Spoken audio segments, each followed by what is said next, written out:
Okay. Hey everybody, it's Devon with Bighorn Basin Paleontological Institute, and happy National Fossil Day! Thank you for tuning in for our second video today. I'm so excited to introduce you to Tia, and I'm actually going to take this opportunity to get to know her a little bit more myself.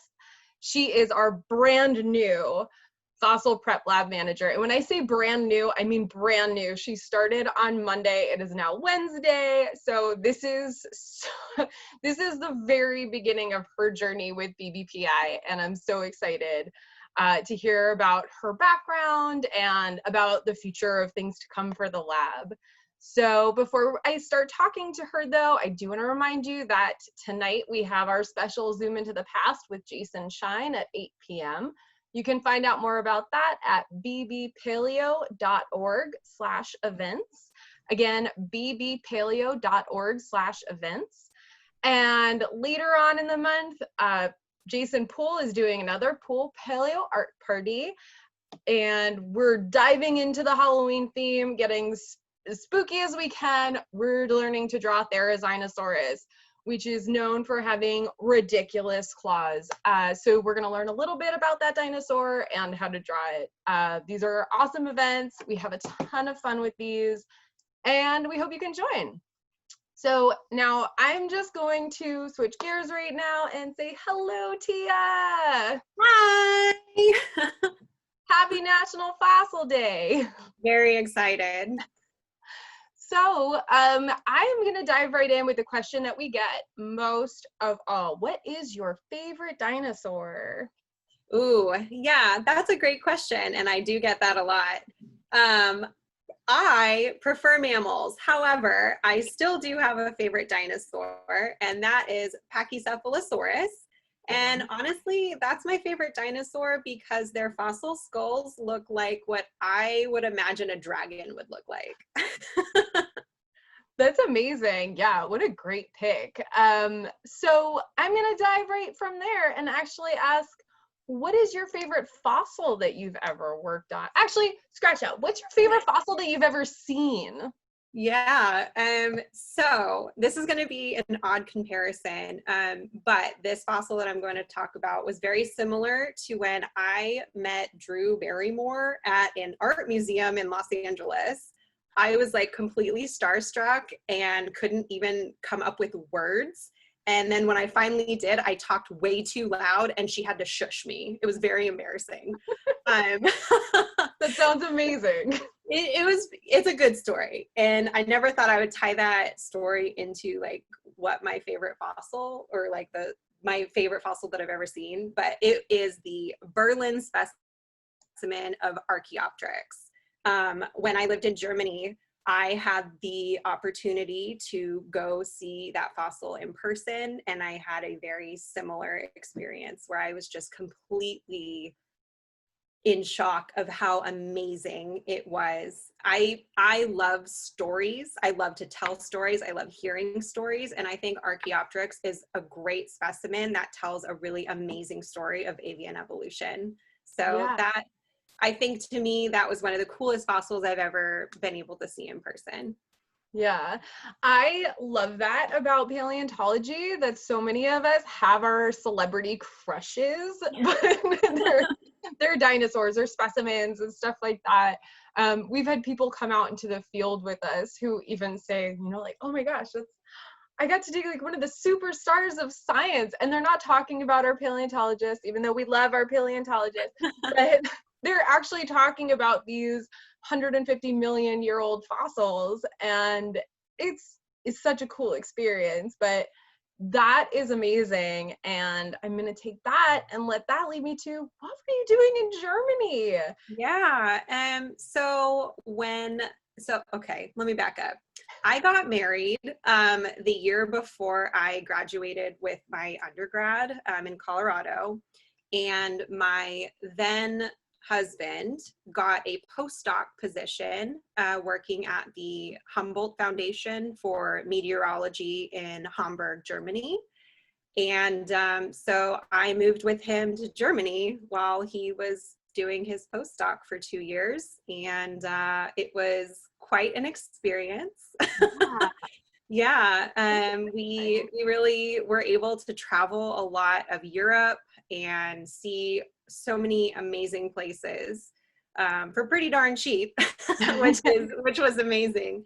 And yeah, so I lived in Germany for 2 years. That's incredible. Oh my goodness. So, and before that, Colorado. And Mhm. so other people don't know this, but I know that you just finished your move to Philadelphia from Kansas.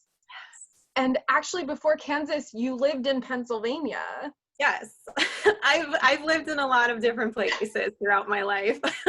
I mean, incredible journey. We're so happy that you landed here. But talk a little bit about that. Can you tell me what were you doing in Pennsylvania first time around? Yeah, so this links to why we were in Germany. So during my husband's postdoc, he was also looking for a more permanent position. And both of our families live in the United States. And it was really hard being so far away from everybody. His siblings were starting to have children, and we really felt like we were missing out on that because we weren't able to be there. So we were looking for a more permanent position back in the US. And he was fortunate enough to get a position as a research professor at Penn State, which is in State College. And so when we moved back from Germany, we landed in State College. And yeah, that was a really amazing experience. First time I'd ever lived in Pennsylvania. First time I've actually ever lived on the East Coast. Just a beautiful, beautiful state. And so, yeah, we're really happy to be back in the state of Pennsylvania, but also in like an amazing city. Philadelphia is awesome. We visited a few times when we lived in State College, and I knew from the moment that I visited here the first time that I could definitely live here, and now I'm back. Yes, I remember when I made the decision to move to Philadelphia, it just felt right. It's a great city. And I mean, even right now in COVID, there's still the way people are adapting, trying to still make it possible for, community things to happen outside and safely. It's really important. It's really great that they're doing that. We appreciate it so much. But so what were you doing in Pennsylvania before? I actually know that there's a pretty cool story here, but I would love for you to tell other people, because this is a whole other side, of you that I Yeah. think is so cool. Yeah, thank you. Like I told you earlier, I love to talk about it. So yeah, when my husband and I moved to Pennsylvania, I was in a transition period of, I had graduated with my bachelor's, and I knew that I wanted to pursue paleontology, and I knew that I wanted to go to graduate school. So I had really just started the process of, doing a little bit of networking and finding the right program, and also having to take the GREs. But while I was doing all of this, I also wanted a job. And I have always loved getting my hands in the dirt, and I have always been like very passionate about shopping locally, eating in season. And in State College, there are quite a few farms, and I found a farm right down the road, which was an organic vegetable farm that really needed some help. And I applied, and they loved me. It was a great fit, and I ended up being a full-time farmer, for lack of a better word, for about a year before I actually was accepted into my current graduate program and ended up moving to Kansas. Yeah. What's so amazing about that is that, like, even though that was out of the scope of paleontology, technically, you're basically just training for excavation work. That is so true. Yeah. And not only that, but I was actually managing their volunteer program. Every Wednesday, we would have volunteers from the community get to come onto the farm, and they would help us with whatever we needed. Usually it was harvesting or cleaning the stuff that we had harvested earlier in the day. And it was a great way for the community to get involved. And I was managing our volunteers, which is also a huge part of my job now as the lab manager.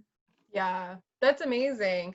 It is amazing how many different jobs can be, just intermingle with your different interests. I mean, I don't have a science background, but I always loved dinosaurs and loved going to the museums. And when this job popped up, I was like, wait a minute, I can really help. I can help, make this program expand and just use my talents to just really benefit something that I love that I never thought I'd be able to work in.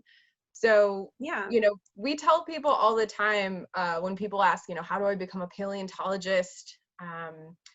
It's so important to just take your own journey, figure out how you want to be involved. And there's just so many ways to be involved. There really are. There really are. Yeah. And I think maybe you and I are both very great examples of that. Some wild journeys to get us to where we are now. But so then that landed you in Kansas, where you worked. Well, you were in your program, your master's program, and working at the Sternberg, correct? Yes. Cool. Tell us about that. Yeah, so I am still currently a master's student in the geosciences program at Fort Hays State University.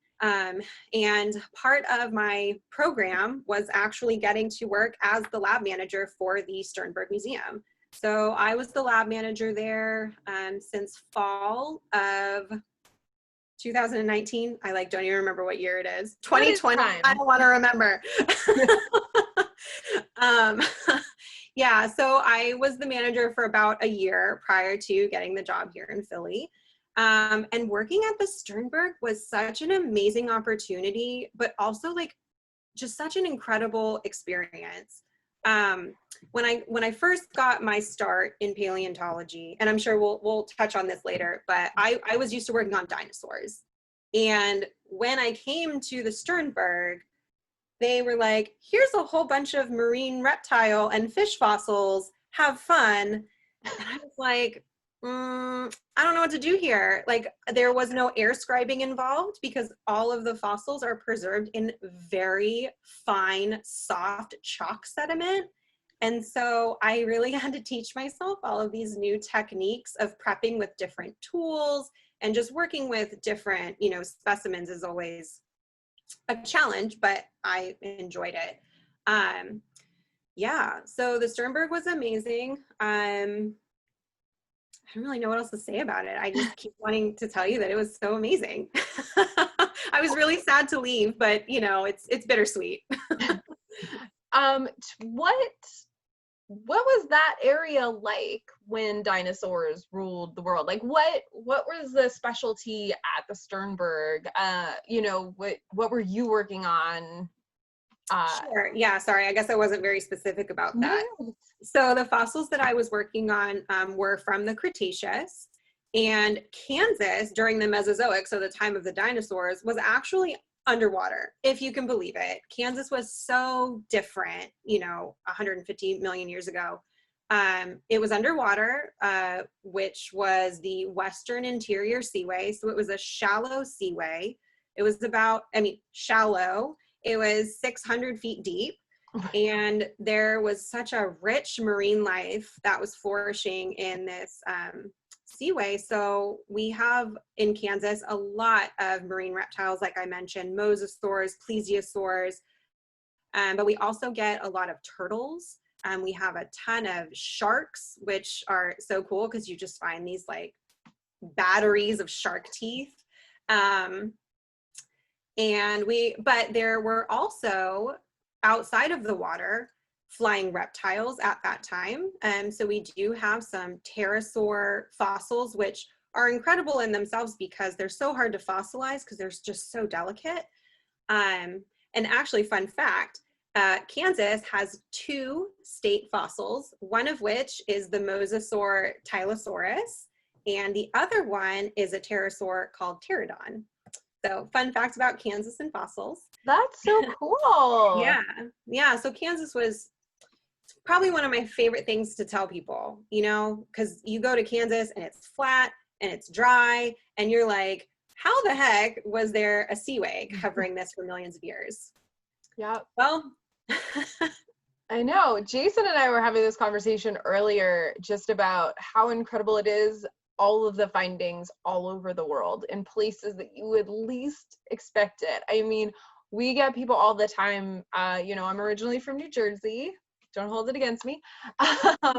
But people are always like, oh yeah, there are no dinosaurs. There were no dinosaurs in New Jersey. And how wrong you would be. There's actually one of the most earliest, most complete specimens on display at the Academy of Natural Sciences, which is the hadrosaur and Hadrosaurus fulci. And it is just so fun to tell people like, oh, well, wait, I have a secret for you. You know, they just get so excited and it's like, well, wait, what else is there? I'm like, oh, sit down, we've got time. yeah.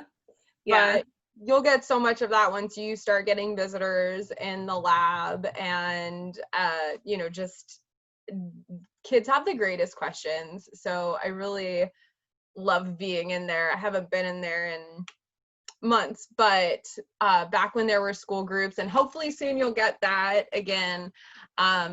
You know, all of my favorite questions ever about dinosaurs always come from kids. My favorite was, well, how do you make the fossils? So, but can you still see me? Sorry? Can you still see me? Mine Yeah. just cut out for a second. Okay. Okay. No, you're good. I know it paused for a minute. Okay, so then let's see. What's your dinosaur story?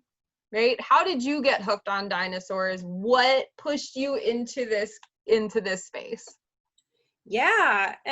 You know, it's a very serendipitous story. I don't know if this is very similar for people. I would suspect not, because I definitely was not one of these people, or even like as a child, I was not obsessed with dinosaurs. I didn't really even get into paleontology until like I was late into my 20s. But so I had moved, I'm originally from Southern California, and I had moved to Denver just to try something different. And I ended up moving into an apartment that was super close to the Denver Museum of Nature and Science. And I have always been really interested in dead things. Fun fact about me, I actually wanted to be a mortician for maybe a year or two before I realized like how much schooling was involved. And then I was like, no.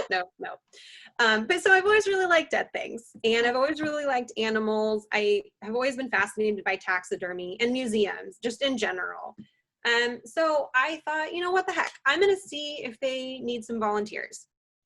And I actually ended up volunteering originally for the zoology department at the Denver Museum of Nature and Science as a preparator, working on like small mammals. I was making skins and like cleaning off the bone, like the skeletons of a lot of chipmunks. I did some bats, things like that. Yeah. And so while volunteering in the zoology department, I just happened to meet somebody who was a curator in the paleontology department. And this was right before field season was about to start. And they were like, you should come into the field with us. I really enjoy camping. Like I said, I love getting my hands in the dirt, and I really enjoy, trying new things. And I was like, sure, what the heck? I'll go camping in the desert for 2 weeks and look for dinosaur bones. That sounds great. Yep.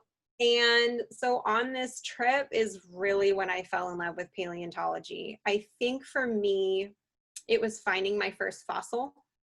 Yep. The first fossil I ever found was sitting so neatly right on top of this little hoodoo. And I just lost my mind. I yelled a whole bunch of expletives, which I won't share here. And I was just blown away. I was like, oh my gosh, like this belonged to I had no idea what it was. I knew it was a tooth. I had no idea what it was. And I was just like, this belonged to an animal. I was like, over 66 million years ago. And I am the first person to see it and to like touch it. And I was just like mind blown. And so really from that day on, I started to like dedicate my time. I switched from zoology into paleo. I started preparing in the lab. I was actually able to prepare the fossil that I found in the field, which was really amazing. I later learned that it probably belonged to a very large Cretaceous crocodilian named Deinosuchus. So it was really fun after that to go. I went to the Utah Museum of Natural History, and I got to see a full Deinosuchus skeleton, and I was like, I know what that is. I found that. I found that in the field. That little thing right there, I found that. So that's how I got hooked. Honestly, I fell in love with it in the field. And from there, I didn't really know what I wanted to do. I didn't know initially, like, I want to manage a prep lab. Mm-hmm. But it sort of evolved over time. I ended up becoming really close with the the then lab manager, Mike Getty. And he really let me like shadow him. He really took me under his wing and was like, I'm going to show you how to do this. I'm going to show you like logistics of running a lab, of how to prepare stuff, of how to talk to the public. And I mean, he was really the one who got me really excited about fossil preparation in general. And so I kind of owe it to Mike. Yeah, that's amazing. I think that mentorship in this field is especially important because people don't realize how many different facets there are to paleontology.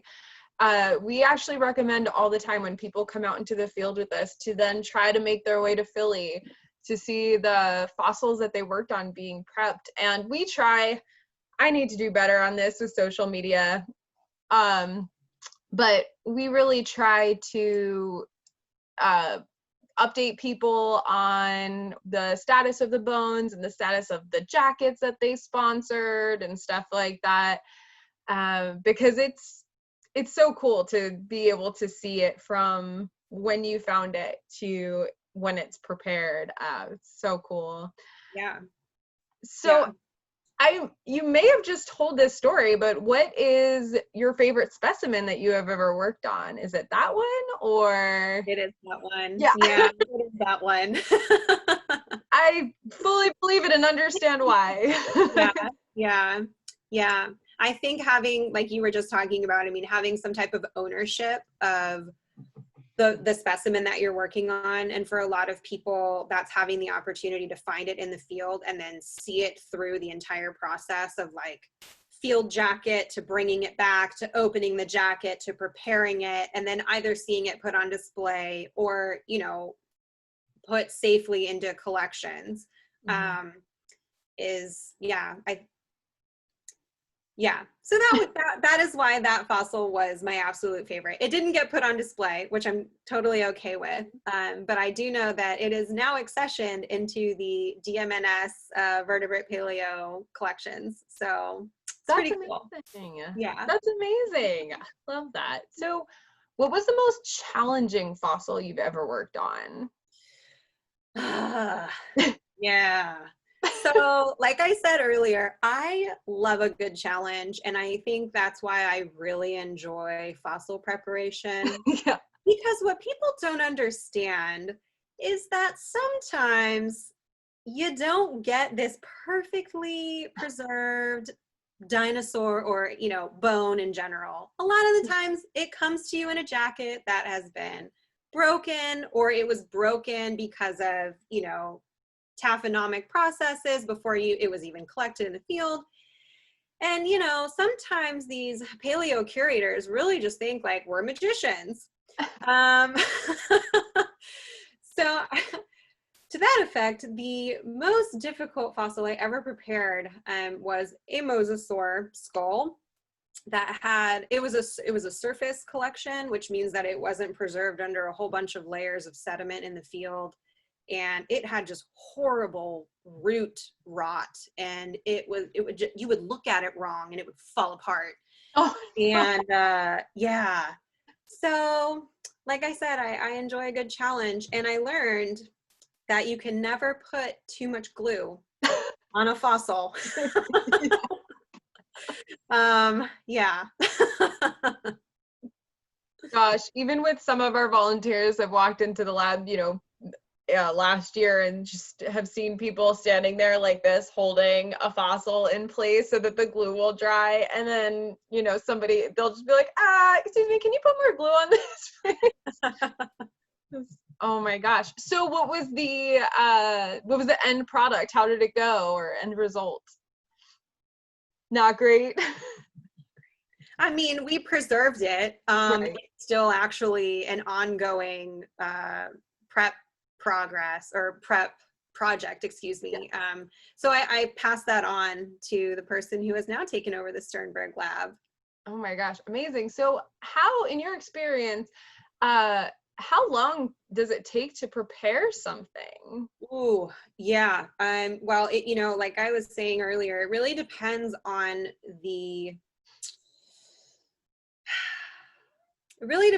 what it looks like when it gets into the lab.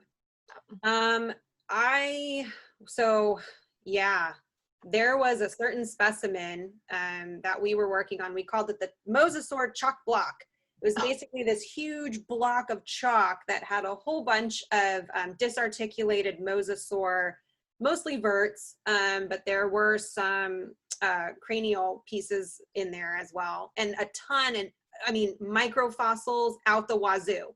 So that in itself, like, really did not allow us to make quick work of that, because everything we did in the Sternberg was prepped under a microscope for that reason. The chalk preserves a ton of microfossils. So fossils, it's exactly what it sounds like. Fossils that you can not really see with the naked eye. You have to be doing it under a microscope.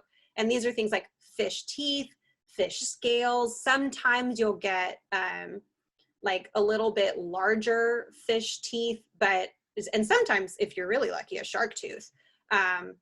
But for the most part, we have to take a lot of time and care to make sure that we are excavating like these little teeny tiny fossils too.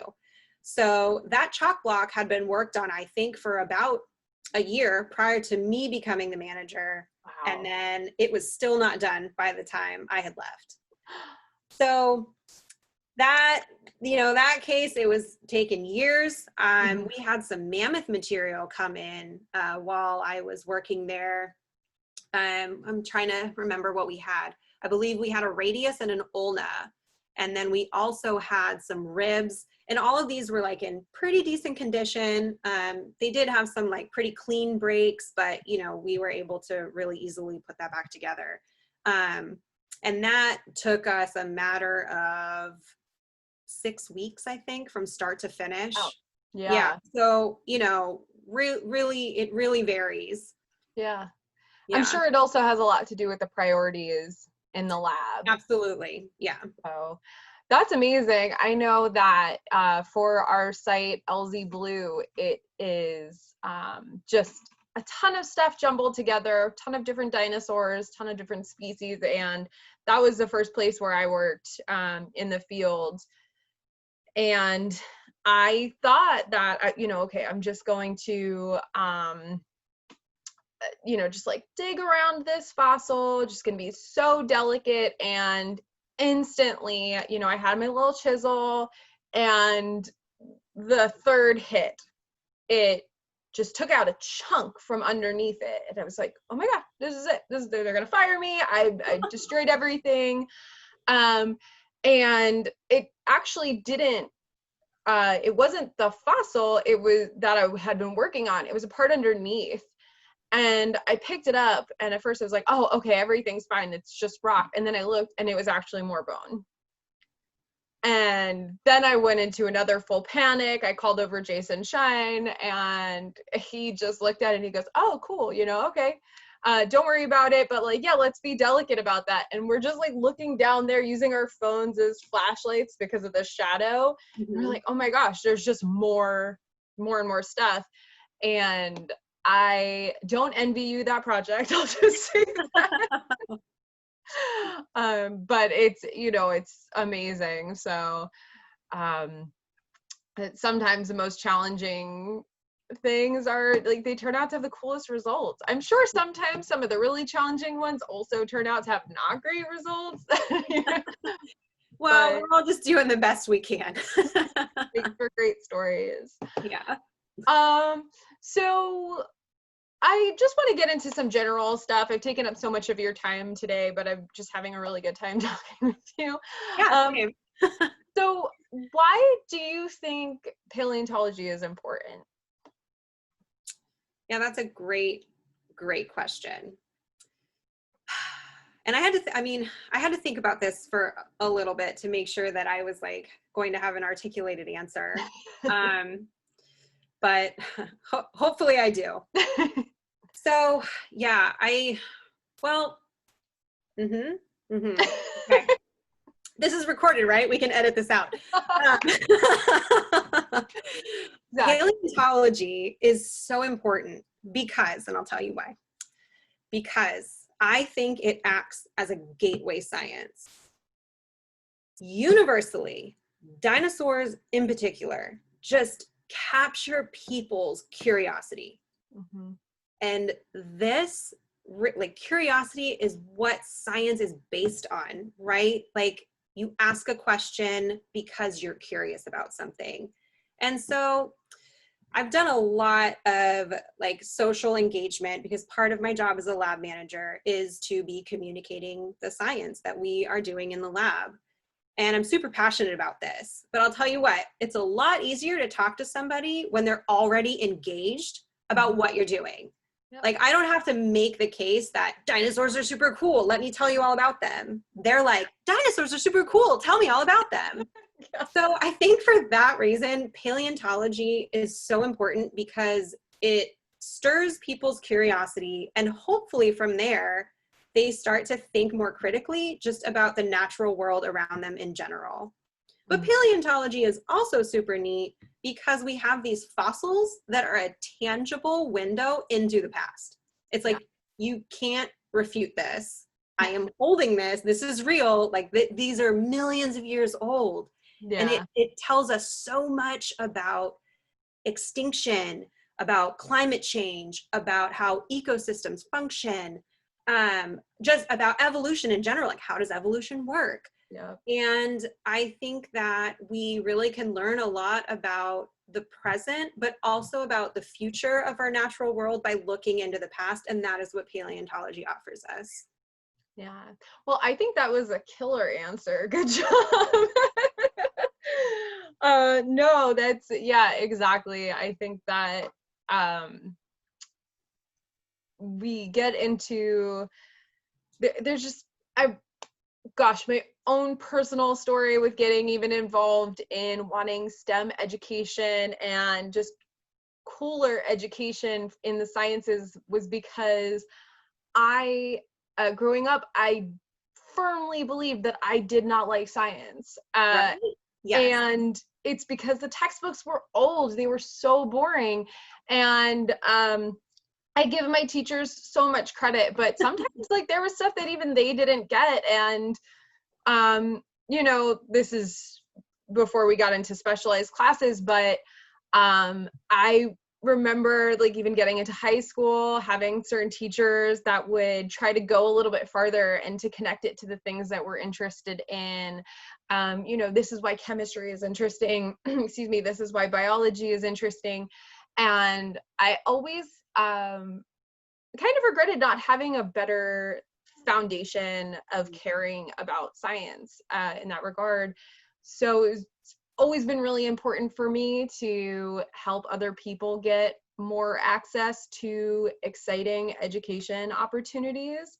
And I love that the lab is so huge in that, because for those of you that are watching that have not been to the Academy of Natural Sciences yet, which is where our fossil prep lab is, you walk into this gorgeous vestibule and you turn to your right into Dinosaur Hall, and there are just, it captures that imagination, having the full scale, you know, dinosaurs there. You know, of course, a T-Rex, just gets the mood Iconic. going. Iconic, yes. Yes, and then you walk past it and you find our fossil lab, and then it is just talking about how it's not just your imagination, it's not just what has sparked your curiosity, there's real science, real research, and this is why those things are exciting. And so I am so appreciative of the work that you do and the outreach that you work on, because I think that you're, you know, just an incredible level that people need access to. So I'm so excited for, you know, the upcoming year with you. And I will say, what makes you excited about working with BBPI? Obviously, this required a big move. Yeah, it did. But yeah, I think that's a really good segue, because the first time that I saw the job posting for this current position, I read the mission and like vision statement of BBPI. And the first thing it says is, "We believe in the power of science." And I was like, I believe in the power of science. Like, this is like just the mission and like the vision of BBPI is really hit home for me in terms of like the dedication of the Institute to be communicating this science and to capture people's imagination. I really think that science in general has this very like ivory tower, you know, it's you think like the old white men in their white lab coats, and then there's everyone else, right? But I really felt like the Institute is working so hard to break through that like ivory tower and really bringing the science and communicating it in a way that people can engage with, that they can understand, and that then it hopefully leads them to like ask more questions. That was my number one reason for being so excited to join this team. It's so close to my own passions. You know, like I said, I started out as a volunteer. I started out as someone who, I hated science growing up. It was awful. I mean, I had a very similar experience to you. I think a lot of people do. And you know, I want to change that. If I can make a difference for one kid, or even just one adult, you know, that walks through the doors and comes to visit me in the lab, I really feel fulfilled. And that was something that I've always dreamt of in my job, is to learn something. So one, to learn something new every day. I wanted a job that was not mundane or monotonous, and paleontology is certainly not that. Nope. And two, to like really inspire other people to not feel like they can't be included in science, because especially as a woman growing up, I felt like I had no one to look up to. All of these people I learned about were men, were really good at math, you know. I was like, not my thing. Yeah. Exactly. So yeah, and of course, the team is amazing. Devon, you are just one of the most amazing people I have yet to meet you, but Yes. Yes.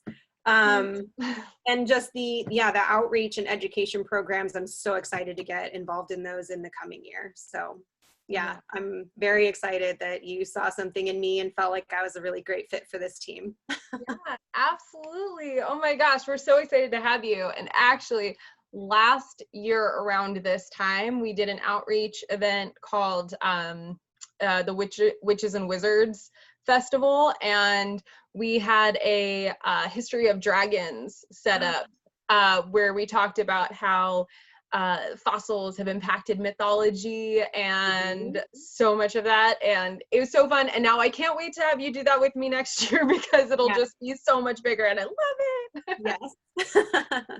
One last question before we wrap this up, and I'm sure we will hit you with this question over and over, you know, for over the next year, but any advice for any budding paleontologists that might want to get into fossil prep?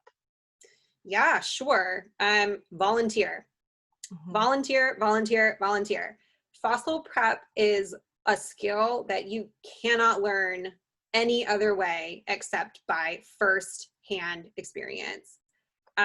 So I would say hop onto Google, like research any museums that are in your area, museums are run by volunteers. They would not survive without their volunteers, and I'm sure any museum would be more than happy to like take you on and train you on fossil prep.